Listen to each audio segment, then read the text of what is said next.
Assalamualaikum teman-teman. Apa kabar teman-teman semua? Mudah-mudahan teman-teman di rumah selalu dalam keadaan sehat dan selalu dalam lindungan Allah Subhanahu wa taala. Walaupun kita belajarnya masih secara online, tidak bertatap muka secara langsung, teman-teman di rumah harus tetap semangat ya belajarnya. Hari ini tema kita masih berkaitan dengan mikroorganisme. Nah, dengan subtema kerugian yang ditimbulkan oleh mikroorganisme dalam bahan pangan. Nah, kira-kira kerugian apa aja sih yang ditimbulkan oleh mikroorganisme dalam bahan pangan? Yang pertama yaitu menimbulkan banyak kuman sehingga menurunkan kualitas makanan. Yang kedua yaitu pembusukan makanan sehingga makanan tersebut tidak layak dikonsumsi oleh manusia. Nah, yang ketiga yaitu mempersingkat usia makanan. Nah, yang keempat menimbulkan bau tak sedap, dan yang kelima membuat makanan menjadi beracun. Nah, itu tadi kerugian yang ditimbulkan oleh mikroorganisme dalam bahan pangan.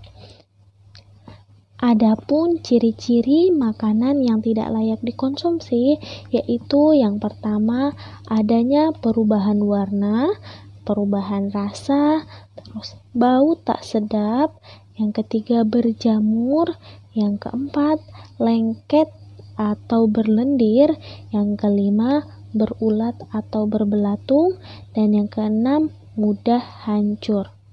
Selain memperhatikan ciri-ciri makanan yang sudah tidak layak dikonsumsi, kita juga harus memperhatikan ketika kita membeli suatu produk makanan dan minuman. Karena produk makanan dan minuman ini memiliki batas waktu untuk dikonsumsi.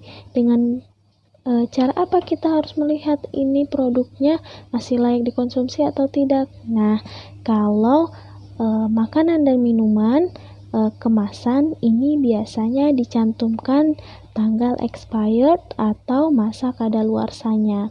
Nah, teman-teman di rumah ketika membeli suatu produk makanan atau minuman, pastikan dilihat dulu masa expired atau kadaluarsanya. Jangan sampai teman-teman membeli makanan dan minuman yang sudah tidak layak dikonsumsi.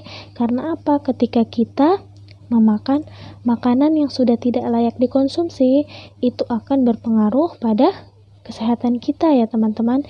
Tidak baik untuk tubuh kita, yang akan mengakibatkan di bidang kesehatan contohnya kayak diare, sakit perut, muntah, dan lain-lain.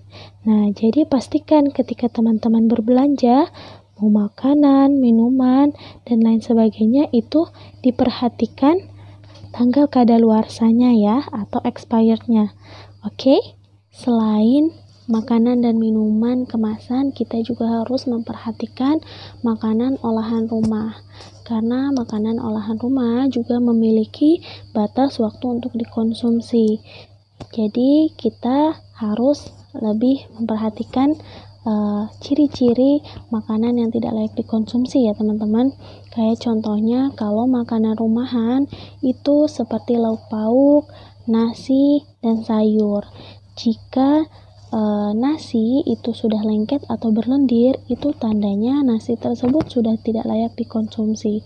Sedangkan kalau sayur, contohnya seperti apa? Itu biasanya berbusa atau baunya sudah menimbulkan bau, berubah rasa dan warnanya ya teman-teman. Nah, kalau untuk lauk pauk itu baunya sudah tidak sedap, terus berlendir.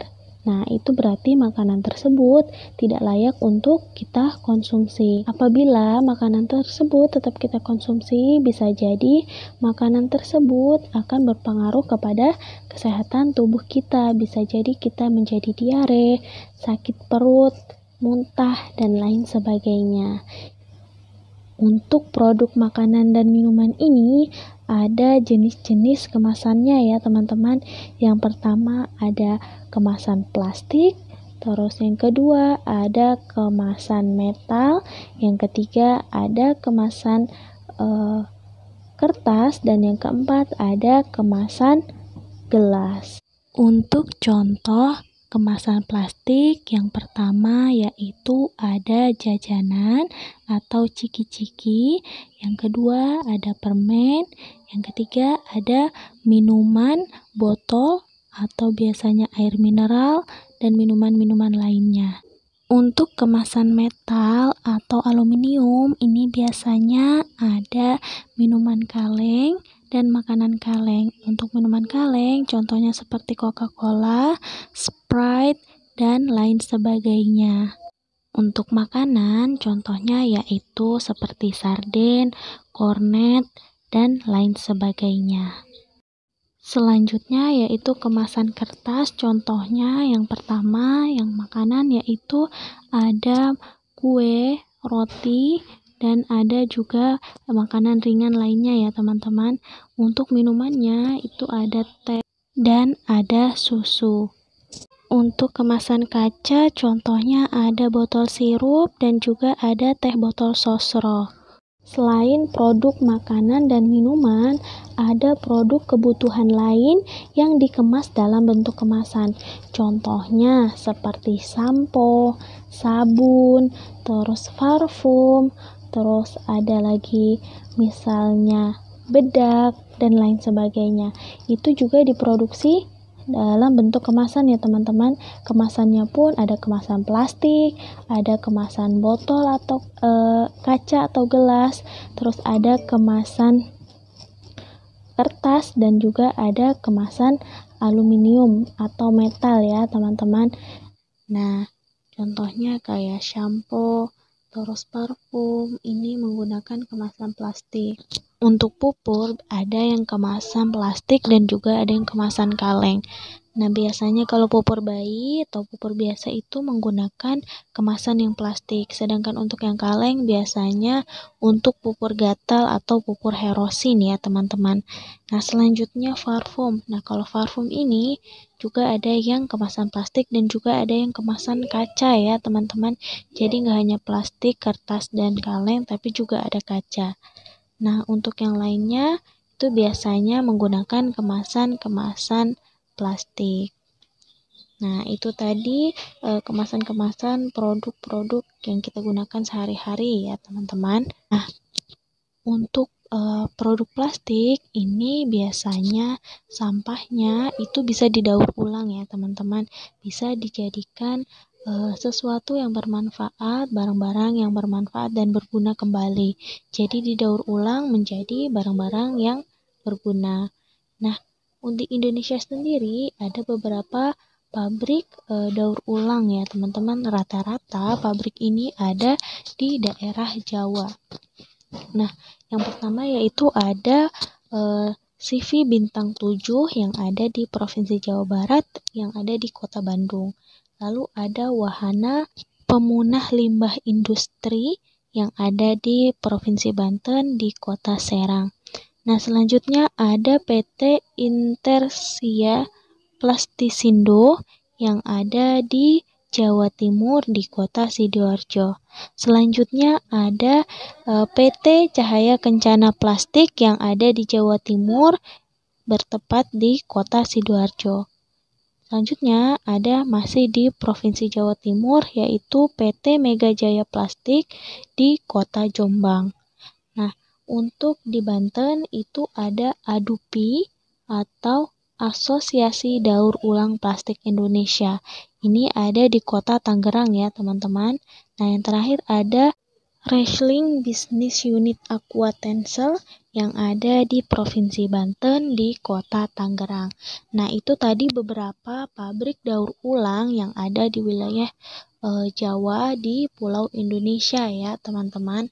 Jadi di sana itu mengolah bahan-bahan daur ulang plastik menjadi bahan-bahan yang lebih berguna, bahan-bahan yang dapat digunakan kembali. Selain limbah botol plastik, limbah makanan juga dimanfaatkan ya teman-teman.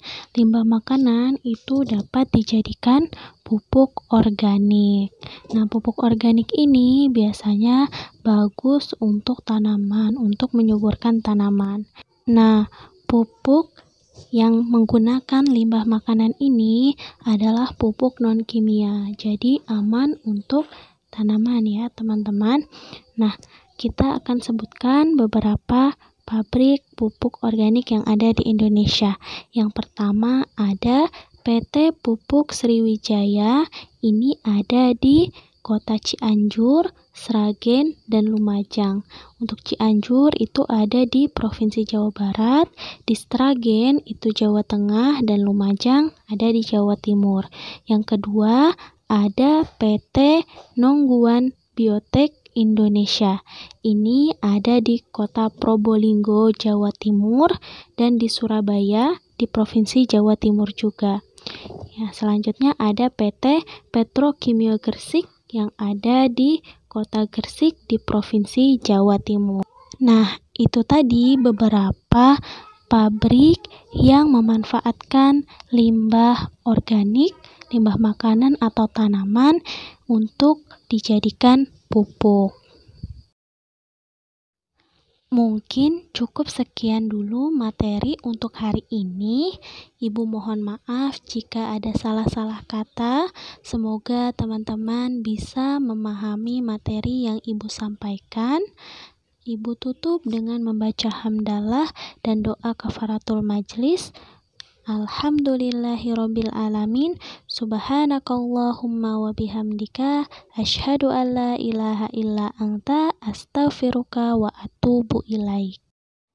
Wassalamualaikum warahmatullahi wabarakatuh.